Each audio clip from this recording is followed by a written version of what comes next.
Well, intercultural discipline is really broad, and we need some strategic approach to how to deal with it, exactly because it is so broad. We need some practical theory, so to say.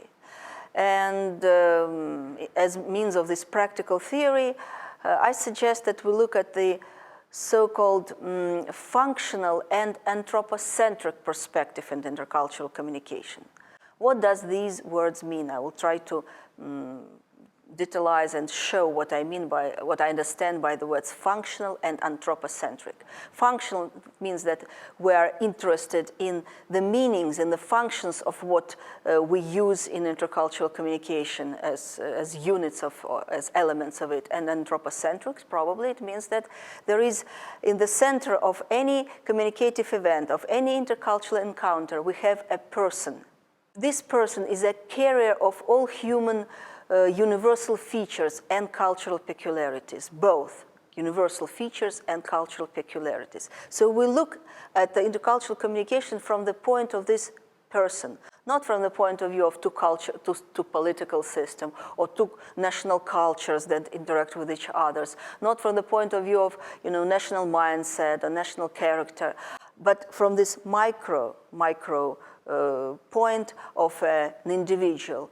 Partly, I believe in this because this is the prototypical situation of the communication. The prototypical communication happens here and now between two people who are face to face to each other, and they start communication because they want to achieve something through this, to understand something, to get something, to explain something, to inform, to share. All these basic motives and goals of communication between two people.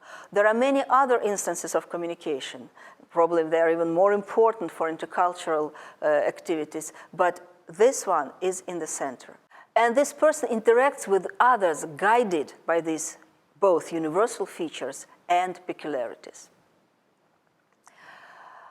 We will study instances of intercultural communication, cases, by looking at goals and linguistic functions that are used in these communicative encounters. And when I say linguistic function, it's not just because I'm a linguist by education, but because linguistic approach, linguistic methods, and actually linguistic agenda and the language are in the heart of communication. There are sociological, there are psychological, there are philosophical and political aspects to intercultural communication. But in any communication, in the heart of it is an event that happens between people in the form of a symbolic exchange using language, using linguistic expressions. Understanding the word functional, I would like to say that we start with trying to understand function, the meaning, to reconstruct it, or to put it in other words, being given a form, we reconstruct the meaning. So if we start from the idea that language is in the heart of intercultural communications, then we should look at linguistic expressions which are given to us as elements that make utterances and sentences. And that brings us to some aspects of linguistic analysis. Also,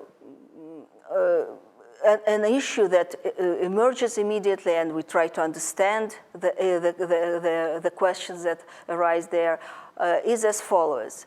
Learning to speak a foreign language, and all of us in this or that, to this or that degree, participated at some point in our lives in this activity, trying to learn a foreign language.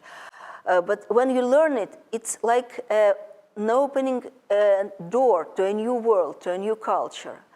They say that people who speak another language really become partly different, who speak it really well, who understand its culture, who live in this language. They, as if they have not exactly two souls, but they have two personalities. And I personally heard from some people who were saying me that when I speak English, my body language is different from the body language I use when I speak Russian. It's part of us, so language is part of us, and it creates partly a new personality. But still the questions to be answered more thoroughly, not just in terms of anecdotal evidence are as follows, and they are part of the programs that many specialists use, and the issues that I will now list actually are part of the research agenda proclaimed by Lera Boroditsky, a cognitive psychologist who studies cross-cultural issues in communication. And these questions sound like that. Do people who speak different languages think differently about the world? Yes or no? Does learning new languages change the way you think? Well, body language, yes, but what about the way you think, the way you conceptualize the world, the way you see it? And do polyglots think differently when speaking different languages?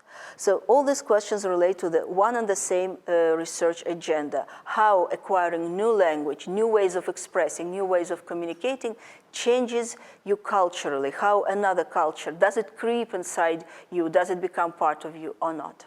And of course, this brings us to the probably most pivotal issue of cross-cultural communication research agenda, of what people would think when they hear these terms language and culture. What are the relations between culture and language?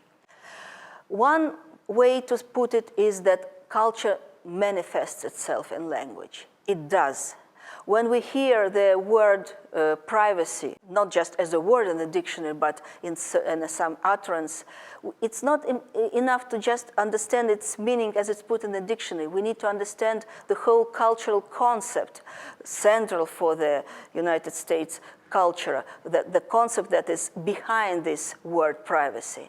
The meaning of the Russian word toska is not easily translated into English. I can give you a number of translations, be it sorrow, be it sadness, be it unhappiness, but just the translations will not render the whole concept, which involves just more than this word, that involves certain cultural scenarios and contexts of cultural interactions that are behind this word. So this is how we can see that culture manifests itself in language, in the simplest form, just in the words, as I get to the example.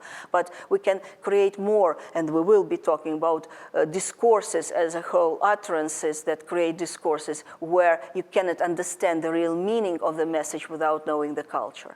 At the same time, language is an instrument of culture. This is the way that culture manifests itself, not just in buildings, clothes, types of food, but mainly through interaction. I talked about it all the time in this week. But behind the relations of language and culture, behind how language can be an instrument of culture, immediately emerges another issue, another question. And this is relations between language and thought, because we don't speak just with words, we speak with ideas, we express ideas. So in a way, this relation can be captured, as I see it, through the modern version of the linguistic relativity hypothesis. It actually says that the structure of a language imposes certain conceptualizations on the speakers of this language. The structure of the language influences or imposes itself on how we conceptualize about things, how we see the world. It has so-called strong version and weak version. Strong version was the way how it's been formulated by certain scholars, and not exactly by those scholars who it is ascribed to. It's sometimes called Sapir and Whorf hypothesis, but actually neither Sapir nor Whorf really proclaimed it as a theory, but it is just ascribed to them. So the strong version of this theory, which was proclaimed at the beginning and never was proved experimentally, sounds like that. Language determines thought, and linguistic categories limit and determine cognitive categories. Experiments that followed showed that it's probably too strong an expression. What is meant by that? It actually means that if your language doesn't have, say, future tense, it means that you cannot actually grasp the idea of future. Or if your language doesn't have words for snow, it means that you probably even don't understand and won't be able to understand what snow is. Of course, it sounds rather funny, and we know it's not the truth. But the weak version of this hypothesis is much more applicable to cultural studies and to studies of relations between thought and language. The weak version says that linguistic categories and usage influence thought and certain kinds of behavior associated with communication. What does it mean, certain kinds of behavior associated with communication?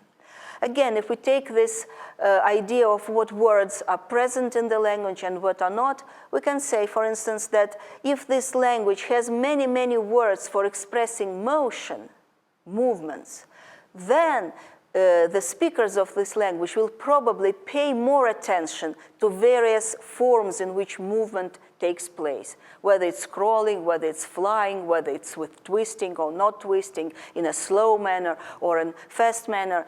I relate here to the works by Dan Slobin. Yeah, but they don't relate it, they don't demonstrate it always when just sitting and watching videos, but when they prepare to speak or when they interpret linguistic expressions, then this difference may create difference. And speakers of one languages will be more prone, more acutely taking the aspects of the variety of movements, and speakers of languages where they don't have such a variety of verbs expressing manner of movement, they will be paying less attention to it. And then that was proved experimentally by Dan Slobin. So that's what I call certain kinds of behavior associated with communication. As Dan Slobin put it, thinking for speaking. That's what we understand by the connection between thought and language in the weak version of relativity hypothesis. And this is really an instrument that can help us in studying intercultural communication encounters.